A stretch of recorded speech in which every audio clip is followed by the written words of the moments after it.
ప్రవృత్తులు అంటే ఇప్పుడు అవంతి, దాక్షిణాత్య, కొట్టమగధి, పాంచాలి అంటే వేషధారణ. అంటే సపోజ్ మన ఆంధ్రప్రదేశ్ మన సౌత్లో ఒక్కొక్కలాగా ఉంటుంది వేషం, అలాగే నార్త్లో ఒకలాగా ఉంటుంది, ఒరిస్సాలో ఒకలాగా ఉంటుంది, అలాగే దక్షిణం, ఉత్తరం, దక్షిణం ఇవన్నీ కూడా ఒక్కొక్కలాగా ఉంటుంది. ఇవన్నీ కూడా అన్ని ఒకలాగా ఉండాలి అని ఎక్కడా చెప్పలేను. ఒక్కొక్క రకమైనటువంటి బంగారు నగలు వేసుకుంటాం. ఇప్పుడు ఒరిస్సాలో వాళ్ళు వెండి నగలు వేసుకుంటారు.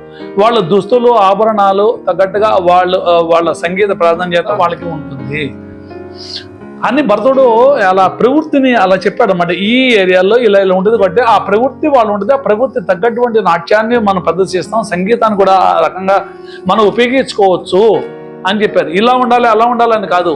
అంటే సంగీతం ఎలాగ ఉంది కాబట్టి ఎలా చేయాలి, పతాకం ఎలాగ పెట్టాలి అలా చేయాలి అంటే వాళ్ళ యొక్క ప్రాధాన్యతని ఆయన ఇంపార్టెన్స్, ప్రాముఖ్యత ఇస్తూ చేశారు. ఇక్కడ ఇదే గమనించాలి మనం.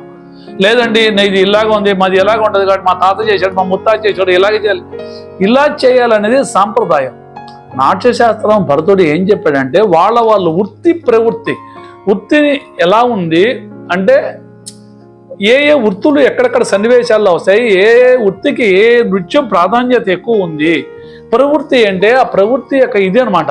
నాకు చెప్పే కదా నేను, మన సౌత్ సైడ్ ఎలా ఉంది, అలాగా నార్త్ సైడ్ ఎలా ఉంది, అలాగే ఈస్ట్ సైడ్ ఎలా ఉంది, ఇలాగా అనేక దిక్కుల్లో వాళ్ళ ఆచార వ్యవహారాలు కూడా మన నాట్యంలో ఆ వ్యవహారం ఉంది. ఇప్పుడు కూచిపూడిలో సత్యభామ ఉంది. సత్యభామ అనేటువంటి భామ అనే ఉన్నత స్థాయి ఒక స్త్రీ అనే ఒక పాత్ర ఎలా ఉంటుందంటే మన ఆంధ్రప్రదేశ్ వాతావరణానికి సంబంధించి ఉంటుంది.